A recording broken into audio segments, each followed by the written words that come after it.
Bismillahirrahmanirrahim. Assalamu alaikum students. Today the topic of our discussion is lichens, in which we will discuss its type physia. Lichen को first हम define करेंगे कि lichen क्या होता है. Lichen is in fact a symbiotic association of two components. First component is fungi and the second component is algae. तो हम कह सकते हैं कि lichen is the intimate symbiotic association of fungi and algae. Lichen में हमने कहा कि दो कंपोनेंट्स हैं जो आपस में सिम्बियोटिक एसोसिएशन बनाकर रहते हैं. एक इसमें है फंगल कंपोनेंट, दूसरा इसमें है एल्गी. लाइकन का जो फंगल कंपोनेंट है इसको माइकोबियोंट कहते हैं, क्योंकि mycology is the study of fungi. तो माइकोबियोंट जो है ये फंगल कंपोनेंट है, और जो इसका एल्गल कंपोनेंट है उसको कहते हैं phycobiont, because the study of algae is called phycology. तो इससे फाइकोबियोंट कहते हैं, या फिर इसे फोटोबियोंट भी कहते हैं, क्योंकि ये फोटोसिंथेटिक है इसलिए इसको फोटोबियोंट भी कहते हैं. तो लाइकन के जो दो कंपोनेंट्स हैं, एक है माइकोबियोंट मींस एक इसका फंगल कंपोनेंट है, और दूसरा है इसमें फोटोबियोंट या फिर फाइकोबियोंट मींस एल्गी. ये दोनों कंपोनेंट्स आपस में सिम्बियोटिक एसोसिएशन बना के रहते हैं लाइकन्स में. अब इसमें जो एल्गी है ये सिम्बियोटिक एसोसिएशन जो बनाते हैं मींस दोनों को फ़ायदा हो रहा है. एल्गी को भी कुछ फ़ायदा हो रहा है फंजाई से, और फंजाई को भी कुछ फ़ायदा हो रहा है एल्गी से. अब फंजाई को क्या फ़ायदा चाहिए, उसको जहाँ भी वो एसोसिएशन बनाता है उसको न्यूट्रिशन चाहिए होती है, क्योंकि ये ऑटोट्रॉफिक नहीं है, ये फोटोसिंथेसिस नहीं कर सकता. तो जब ये एल्गी के साथ एसोसिएशन बनाएगा तो फंजाई को क्या फ़ायदा होगा कि it will get nutrition from the algae.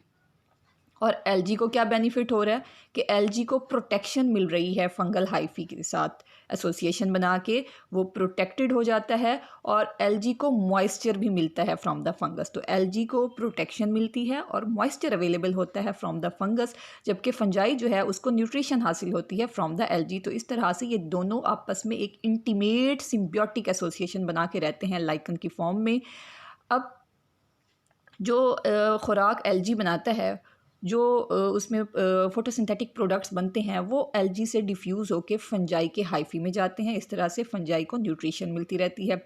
अब इसमें हमने कहा कि फंजाई है एक कंपोनेंट, दूसरा है एल्गी. अब फंजाई का आपने पढ़ा कि ये एक डाइवर्स ग्रुप है, और इसमें डिफरेंट जो है इसकी हमने डिवीजन्स पढ़ी हैं. तो इसमें फंगल कंपोनेंट मोस्टली बिलोंग करता है फ्रॉम द डिवीजन एस्कोमाइकोटा, ठीक है. और जो इसका एल्गल कंपोनेंट है ये मोस्टली बिलोंग करता है फ्रॉम द डिवीजन क्लोरोफाइटा या फिर सियानोबैक्टीरिया. तो क्लोरोफाइटा में पाई जाने वाली एल्गी को हम ग्रीन एल्गी भी कहते हैं, और सियानोबैक्टीरिया जो है ये ब्लू ग्रीन एल्गी है. तो एल्गल कंपोनेंट या तो ब्लू ग्रीन एल्गी हो सकती है या फिर ग्रीन एल्गी हो सकती है. अब लाइकन आप देखें तो इस तरह से नज़र आते हैं. डिफरेंट टाइप्स के लाइकन्स यहाँ पर मैंने आपको दिखाए हैं. लाइकन्स की कुछ टाइप्स होती हैं. क्रस्टोज लाइकन है, फॉलियोज लाइकन है, फ्रूटिकोज लाइकन है. क्या डिफरेंस होता है इनमें? जो क्रस्टोज लाइकन होता है वो अपने सबस्ट्रेटम के ऊपर हार्डली और टाइटली अटैच्ड होता है.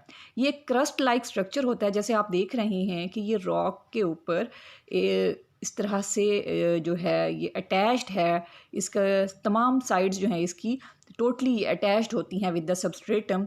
ये क्रस्ट लाइक हार्ड स्ट्रक्चर होता है. और फोलियोज लाइकन जो है ये क्या होता है कि इसमें कुछ लीफ लाइक ब्लेड्स बनते हैं, ठीक है. ये आप देख रहे हैं कि कोई लीफी इसमें स्ट्रक्चर आपको इस तरह से नज़र आ रहे हैं जैसे लीव्स के स्ट्रक्चर होता है. तो ये डिफरेंट पॉइंट्स से अटैच्ड होते हैं, हर तरफ से ये अटैच नहीं है. कुछ पॉइंट्स इसके जो हैं वो फ्री भी होते हैं सबस्ट्रेटम से. आप ये देख रहे हैं कि ये इनकी जो एंड्स हैं, जो इनके मार्जिन्स हैं, ये फ्री हैं फ्रॉम द सबस्ट्रेटम, और कुछ पॉइंट्स पे ये अटैच्ड होते हैं विद द सबस्ट्रेटम. तो ये फोलियोज लाइकन जो है ये थोड़ा लीफ लाइक स्ट्रक्चर की अपीयरेंस रखते हैं. जबकि जो फ्रूटिकोज लाइकन है इसमें आप देख सकते हैं कि ये फिलामेंटस होते हैं, रिबन लाइक और ब्रांच स्ट्रक्चर होते हैं. ये थोड़ी सी प्लांट लाइक अपीयरेंस देते हैं, और ये सिर्फ एक पॉइंट से, एक बेसल पॉइंट से अटैच्ड होते हैं विद द सबस्ट्रेटम. बाकी जगहों से ये फ्री है, ठीक है. ये अपने सबस्ट्रेटम से सिर्फ एक पॉइंट से अटैच्ड होते हैं, जबकि फोलियोज लाइकन जो हैं ये डिफरेंट पॉइंट्स पे अटैच्ड होते हैं. और जो क्रस्टोज लाइकन है ये टोटली जो है ये अपने सबस्ट्रेटम के साथ एडहेयर हुए हुए होते हैं, अटैच हुए हुए होते हैं, और ये हार्ड क्रस्ट लाइक स्ट्रक्चर होते हैं. ये डिफरेंट फॉर्म्स हैं लाइकन की. आज हमने जो स्टडी करना है इसकी टाइप फिजिया लाइकन जो है वो it is a type of foliose lichen. Foliose lichen की ये टाइप है. अच्छा, जब इसकी हम सिस्टमेटिक पोजीशन की बात करते हैं, फिजिया क्योंकि हमने कहा लाइकन है और लाइकन में फंजाई भी कंपोनेंट है, एल्गी भी कंपोनेंट है, तो इसकी जो क्लासिफिकेशन की जाती है वो मोस्टली की जाती है on the basis of fungi. ठीक है, जितने भी लाइकन्स हैं इनको क्लासीफाई किया जाता है on the basis of fungal component. तो फंगल कंपोनेंट इसमें हमने कहा कि ये डिवीजन एस्कोमाइकोटा से बिलोंग करता है, जो इसका फंगल कंपोनेंट होता है। इसमें फिजिया की जो क्लास है वो बिलोंग करती है फ्रॉम द क्लास लेकानोरोमाइसिटीज़। ऑर्डर इसमें है टीलोशिस्टेलीज और फैमिली इसकी है फिजिएसी और जीनस इसका है फिजिया। ये फिजिया का जो है जनरल अपीयरेंस उसकी दिखाई गई है, किस तरह इसका जनरल स्ट्रक्चर नज़र आता है जब ये किसी सबस्ट्रेटम के ऊपर ये ग्रो करे। जैसे मैंने आपको पहले बताया कि फिजिया जो है ये फोलियोज लाइकन है, ये लीफ लाइक अपीयरेंस रखता है और ये डिफरेंट पॉइंट्स पे ये अटैच्ड होता है विद द सबस्ट्रेटम। अब जब इसका इंटरनल स्ट्रक्चर देखा जाता है, इसका क्रॉस सेक्शन लेके जब उसको स्टडी की जाए तो उसमें इसके डिफरेंट रीजन्स नज़र आते हैं। ऊपर इसका जो है अपर कॉर्टिक्स होता है, बिल्कुल नीचे इसका लोअर कॉर्टिक्स होता है और बीच में इसकी एक एल्गल लेयर होती है और मेड्यूला होता है। डिफरेंट इसकी ये लेयर्स या रीजन्स बनते हैं। ये आप देख सकते हैं कि इस तरह से ये थैलस है फिजिया का और इसमें डिफरेंट रीजन्स जो हैं वो किस तरह से अरेंज्ड होते हैं उनके सेल्स। और इसको जब हम लेयर्स में देखें तो ऊपर जो है सबसे ऊपर ये कॉर्टिक्स की लेयर बनाते हैं, अपर कॉर्टिक्स ये बनाते हैं। नीचे वाला जो हिस्सा है वो लोअर कॉर्टिक्स कहलाता है। अब कॉर्टिकल रीजन में क्या होता है, अपर कॉर्टिक्स की बात कर लेते हैं कि इसमें टाइटली अरेंज्ड हाइफी होते हैं फंजाई के हाइफी इसमें कॉम्पैक्टली अरेंज्ड होते हैं एक दूसरे के साथ। थोड़ी बहुत बीच में स्पेसिस होती हैं, जो इनमें स्पेसिस होती हैं उनमें जिलेटिनस मटेरियल जो है वो फिल हुआ होता है और इनके कुछ हाइफी जो हैं वो ऊपर की तरफ प्रोजेक्ट करके हेयर लाइक स्ट्रक्चर भी बनाते हैं और ये एरिया जो है, ये रीजन जो है ये कहलाता है अपर कॉर्टिक्स। ठीक है, इस थैलस का ये अपर कॉर्टिक्स है। और इसी तरह से जो लोअर कॉर्टिक्स है इसमें भी फंजाई के हाइफी जो होते हैं वो कॉम्पैक्टली अरेंज्ड होते हैं।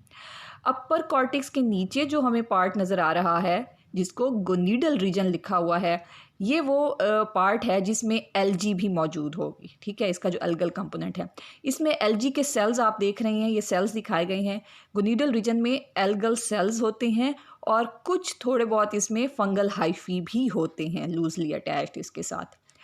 गोनीडल रीजन के नीचे आ जाता है मेड्यूला में सिर्फ हाइफी होते हैं, लेकिन ये जो हाइफी हैं ये आप देख रहे हैं काफ़ी लूजली पैक्ड हाइफी होते हैं, इनमें काफ़ी ज़्यादा स्पेसिस हैं, ये कॉम्पैक्टली अरेंज्ड नहीं होते और ये रीजन बनाता है ये मेड्यूला का। तो इसमें अपर कॉर्टिक्स और लोअर कॉर्टिक्स में जो है फंजाई के जो हाइफी होते हैं वो कॉम्पैक्टली अरेंज्ड होते हैं विद लेस स्पेसिस। और गोनीडल रीजन में हमने कहा कि गोनीडल रीजन जो है अपर कॉर्टिक्स के नीचे वाला रीजन होता है, इसमें एल्गल सेल्स शामिल होते हैं और कुछ लूजली अटैच्ड इसमें फंजाई के हाइफी होते हैं। और जो इससे नीचे मेड्यूला वाला पार्ट है उसमें जो हाइफी हैं they are very loosely arranged. Thallus की फॉर्म में अगर हम इसको देखें तो इस तरह से ये ऊपर वाला कॉर्टिक्स है और फिर कॉर्टिक्स के बिल्कुल नीचे जब ये रिप्रोडक्शन करते हैं तो इस तरह से ये एस्कोस्पोर्स भी बनाते हैं। एस्कोस्पोर्स ये आप देख रहे हैं कि एस्कस बनता है और एस्कस के अंदर ये एस्कोस्पोर्स बनते हैं। तो ये इसमें रिप्रोडक्शन के टाइम पे ये स्पोर्स भी बनते हैं और इसमें मेड्यूला और कॉर्टिक्स अपर और लोअर कॉर्टिक्स भी दिखाया गया है। तो इसको हमने अभी डिस्कस किया कि इसमें अपर कॉर्टिक्स होता है जिसमें कॉम्पैक्टली अरेंज्ड हाइफी हैं, स्पेसिस इनमें बहुत कम होती हैं और अगर हैं तो स्पेसिस तो फिर जिलेटिनस मटेरियल होता है, कुछ हाइफी प्रोजेक्ट करके हेयर लाइक स्ट्रक्चर बनाते हैं। फिर इसमें एल्गल लेयर जिसको गोनीडल रीजन कहते हैं उसमें एल्गल सेल्स होते हैं, कुछ लूजली अरेंज्ड हाइफी होती हैं। और फिर मेड्यूला वाला जो रीजन है उसमें जो हाइफी होते हैं वो भी लूजली अरेंज्ड होते हैं। और फिर जो नीचे वाला कॉर्टिक्स है उसको लोअर कॉर्टिक्स या फिर हाइपोथैलस कहते हैं और इसमें भी जो हाइफी होते हैं अपर कॉर्टिक्स की तरह वो कॉम्पैक्टली अरेंज्ड होते हैं। यहाँ पर आप देख सकते हैं कि हम फिजिया की बात कर रहे हैं तो फिजिया जो है वो ओरिजिनली इस तरह से ये नज़र आता है। इसमें हमने जैसे कहा कि इसके थैलस में डिफरेंट रीजन्स होते हैं, तो इसका जो अपर रीजन है जो वाइटिश सा नज़र आ रहा है ये उसके हाइफी होते हैं अपर कॉर्टिक्स के।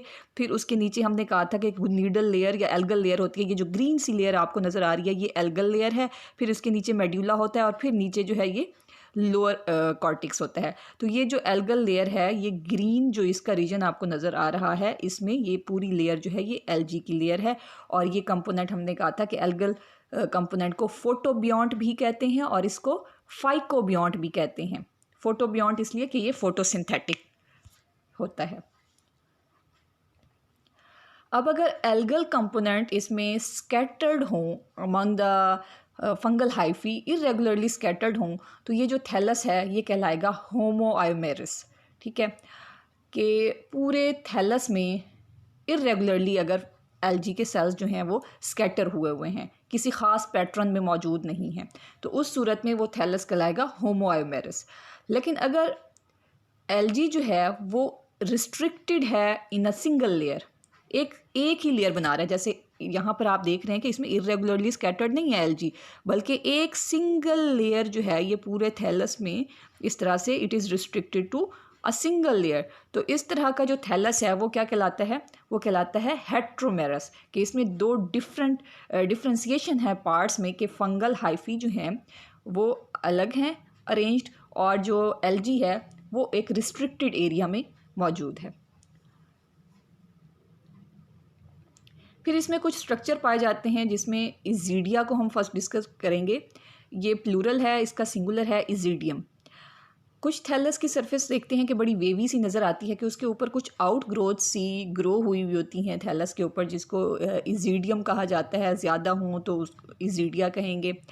अब ये जो इजीडियम होता है ये एक्सटर्नल कॉर्टिकल लेयर्स इसमें शामिल होती हैं, बाहर वाली जो कॉर्टिक्स की लेयर है, और इसके अलावा ये अंदर की तरफ एल्गल कंपोनेंट्स को एनक्लोज किए हुए होते हैं। और इजीडिया क्या करते हैं कि ये सरफेस एरिया को बढ़ाते हैं फॉर फोटोसिंथेसिस, क्योंकि हमने कहा कि इसमें एक्सटर्नल कॉर्टिकल लेयर के साथ साथ कुछ एलजी के सेल्स भी इसमें शामिल होते हैं। तो ये फोटोसिंथेटिक रेट को बढ़ाने के लिए सरफेस एरिया को इंक्रीज़ करते हैं। और जब ये डिटैच हो जाते हैं, अलग हो जाते हैं थैलस से, तो फिर ये जर्मिनेट होके न्यू थैलस बनाते हैं। आप ये देख सकते हैं कि ये अपर कॉर्टिक्स का पार्ट दिखाया गया है। थैलस का जो ऊपर वाला कॉर्टिक्स होता है उसके ऊपर इस तरह से ये आउट ग्रोथ सी बन जाती है, और इस आउट ग्रोथ के अंदर आप देखें ये जो ब्लू से दिखाए गए हैं ये एल्गल सेल्स हैं, और एल्गल सेल्स के दरमियान ये कुछ फंगल हाइफी मौजूद हैं। तो ये इस तरह की जो आउट ग्रोथ सी बनती है इसको इजीडियम कहा जाता है।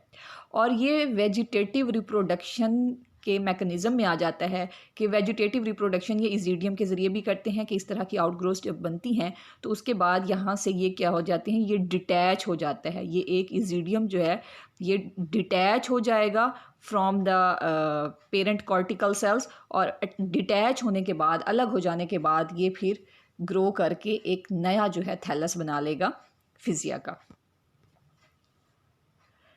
इसके अलावा कुछ ब्रीथिंग पोर्स भी मौजूद होते हैं। इसके अपर कॉर्टिक्स के ऊपर कुछ स्मॉल केविटीज़ पाई जाती हैं, और ये जो केविटीज़ होती हैं, जो पोर्स होते हैं, इनको ब्रीथिंग पोर्स कहा जाता है। दीज केविटीज़ में बी रेज टू फॉर्म पेपिलाई और कोन लाइक स्ट्रक्चर। और ये जो केविटीज़ हैं जिनको हम ब्रीथिंग पोर्स का नाम देते हैं, जो कि अपर कॉर्टिक्स पे मौजूद होती हैं, ये कुछ पेपिला, कुछ आउट ग्रोथ या कोन लाइक स्ट्रक्चर जो है ये बना लेते हैं ऑन द अपर कॉर्टिक्स।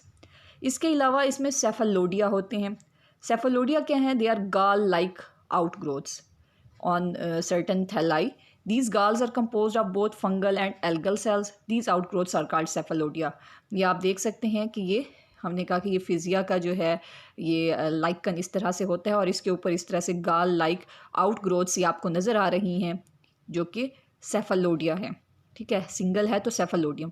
और सेफेलोडियम का जो मेन पर्पस होता है, जो रोल होता है इस लाइकन में, वो ये कि वो ये नाइट्रोजन फिक्सेशन करते हैं। ये जो सेफेलोडिया हैं they help in fixation of nitrogen. हमने पहले बात की थी कि लाइकन जो है ये नाइट्रोजन फिक्सेशन करते हैं, और इस तरह से ये नाइट्रोजन जो है वो अवेलेबल होता है in the form of nitrates to the plants.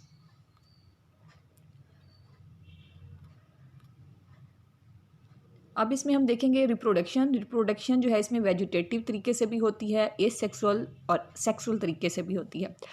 Vegetative reproduction में एक तो आप इसमें जहन में रखें कि फ्रेगमेंटेशन के ज़रिए भी ये वेजिटेटिव रिप्रोडक्शन करते हैं, कि ये जो थैलस होता है लाइकन का, वो जगह जगह से ब्रेकअप हो जाता है, डिफरेंट फ्रेगमेंट्स में वो डिवाइड हो जाता है, और हर एक फ्रेगमेंट ग्रो करके फिर कंप्लीट जो है वो लाइकन का स्ट्रक्चर, जैसे फिजिया की हम बात करें तो वो कंप्लीट फिजिया का थैलस बना लेता है।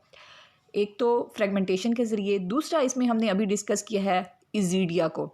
इजीडिया जो हैं वो भी वेजिटेटिव रिप्रोडक्शन में आ जाते हैं। वेजिटेटिव रिप्रोडक्शन के वो स्ट्रक्चर्स होते हैं, जब इजीडियम सेपरेट होता है तो वो ग्रो करके फिर से एक थैलस बना लेता है।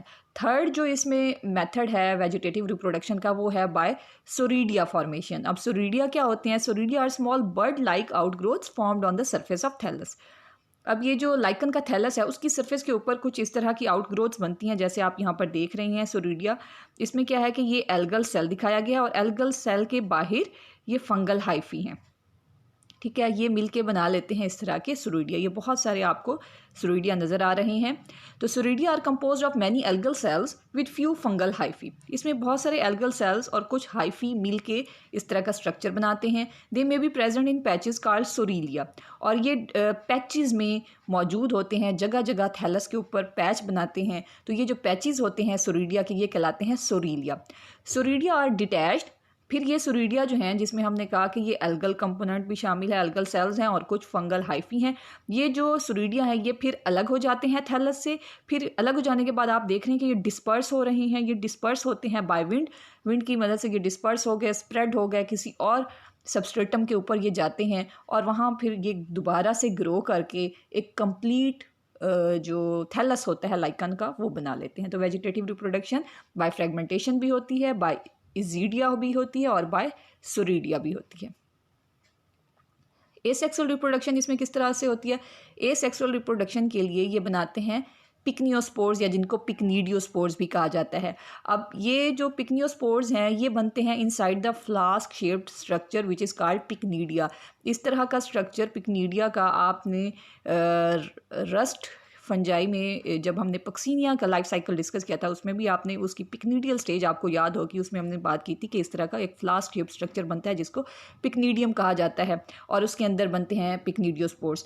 तो इसी तरह का ये पिक्नीडिया जो है ये डेवलप होता है इस थैलस के ऊपर, लाइकन के थैलस के ऊपर, और उसके अंदर बनते हैं पिक्नीडियोस्पोर्स या पिक्नियोस्पोर्स, और ये स्पोर्स जो हैं ये एसेक्सुअल रिप्रोडक्शन करते हैं।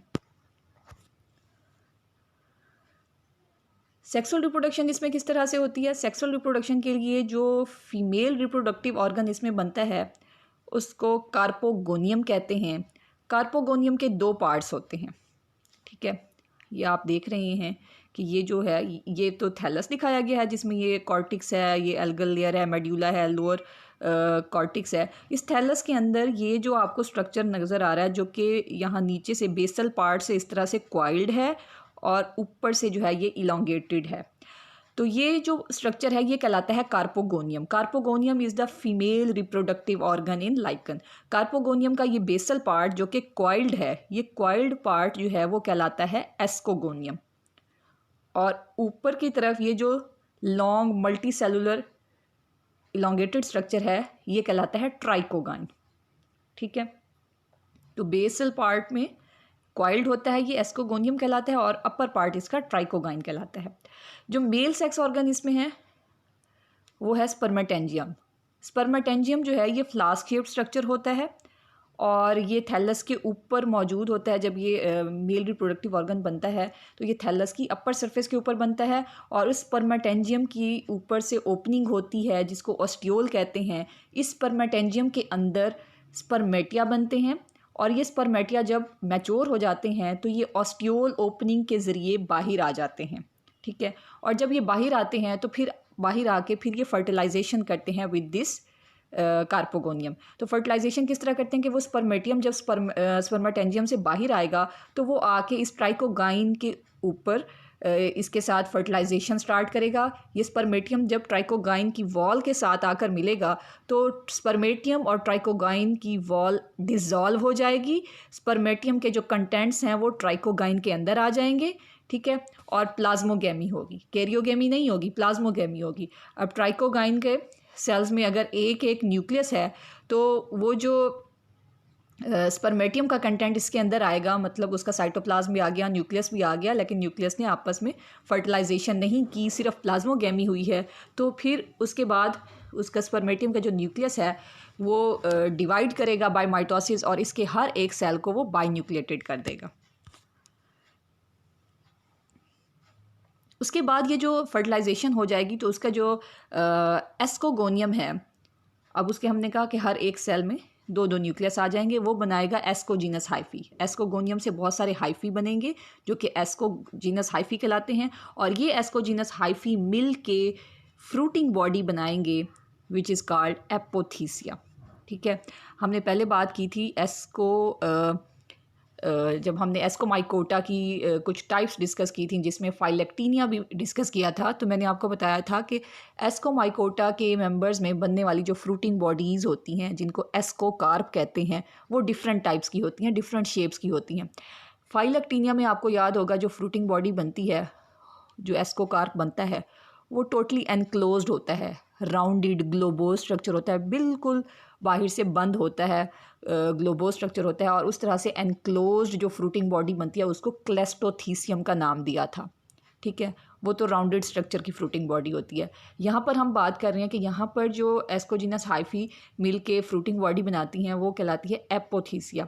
एपोथीसिया जो है वो कप शेप्ड स्ट्रक्चर होता है, इस तरह की फ्रूटिंग बॉडी जो नीचे से इस तरह से कप शेप्ड है और ऊपर से जो है वो हम कहें कि ये बिल्कुल ओपन है, यहाँ पर कोई इसके ऊपर कवरिंग सी नहीं है, ये ऊपर से खुली है और नीचे से ये कप शेप्ड हमें स्ट्रक्चर नज़र आता है। तो ये इस तरह की शेप की जो फ्रूटिंग बॉडी बनती है एस्कोमाइकोटा के मेंबर्स में, ये फ्रूटिंग बॉडी कहलाती है एपोथीसियम। तो फर्टिलाइजेशन हुई, हमने कहा कि स्पर्मेटियम का जो न्यूक्लियस है वो अंदर गया, उसने माइटोसिस के ज़रिए कई न्यूक्लियाई बनाए और उसने बाई न्यूक्लिएटेड सेल्स बना लिए एस्कोगोनियम के, और एस्कोगोनियम से एस्कोजीनस हाइफी बन गई। एस्कोजीनस हाइफी के सेल्स भी बाई न्यूक्लिएटेड हैं, उन्होंने मिल के एक फ्रूटिंग बॉडी बनाई एपोथीसियम। अब एपोथीसियम के अंदर बनने हैं बहुत सारे एस्कस। एस्कस कौन बनाएगा? यही एस्कोजीनस हाइफी एपोथीसियम भी बना रही है फ्रूटिंग बॉडी, और इन एस्कोजीनस हाइफी के कुछ सेल्स जो हैं वो एस्कस बनाएंगे। ठीक है, अब एस्कस क्योंकि एस्कोजीनस हाइफी से बन रहे हैं तो एस्कोजीनस हाइफी में हमने कहा कि हर एक सेल में दो दो न्यूक्लियस हैं, तो जो एस्कस बनेगा उसके अंदर भी दो न्यूक्लियस होंगे, और उसके जो दो न्यूक्लियस हैं वो आपस में फिर फ्यूज़ करेंगे। एस्कस के दो न्यूक्लियस फर्टिलाइजेशन करेंगे, कैरियोगेमी होगी, और फ्यूज़ करने के बाद वो बना लेंगे डिप्लाइड न्यूक्लियस। एक डिप्लाइड न्यूक्लियस बन जाएगा एस्कस के अंदर। वो डिप्लाइड न्यूक्लियस जो है वो म्योसिस करेगा। म्योसिस के बाद उससे क्या होगा कि first meiotic division, second meiotic division होगी, और फिर 4 हैप्लाइड न्यूक्लियाई बन जाएंगे।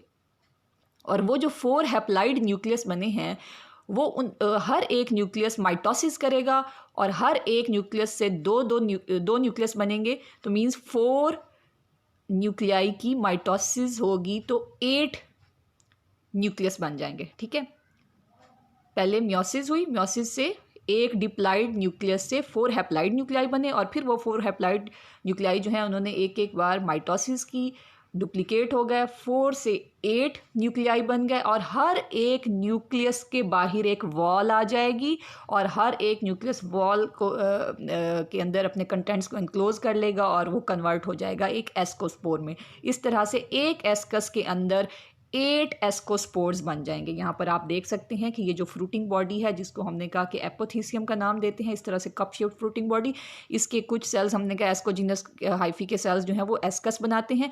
एस्कस के अंदर ये सारा कुछ हुआ, उसके न्यूक्लियस जो है 2 न्यूक्लियस फ्यूज़ हुए, फिर उसमें म्योसिस हुई और माइटोसिस हुई, 8 एस्कोस्पोर्स जो हैं इसके अंदर ये बन जाएंगे। ठीक है, और इसमें ये तो एस्कस आप देख रहे हैं ना, इन एसआई के दरमियान कुछ और इस तरह से स्टीराइल स्ट्रक्चर्स नज़र आ रहे हैं आपको जिनमें स्पोर्स नहीं बनते, ये स्टीराइल स्ट्रक्चर्स होते हैं। ये जो स्टीराइल स्ट्रक्चर्स हैं ये क्या कहलाते हैं? ये पैराफाइसिस कहलाते हैं। The peridium of apothecia also contain algal component.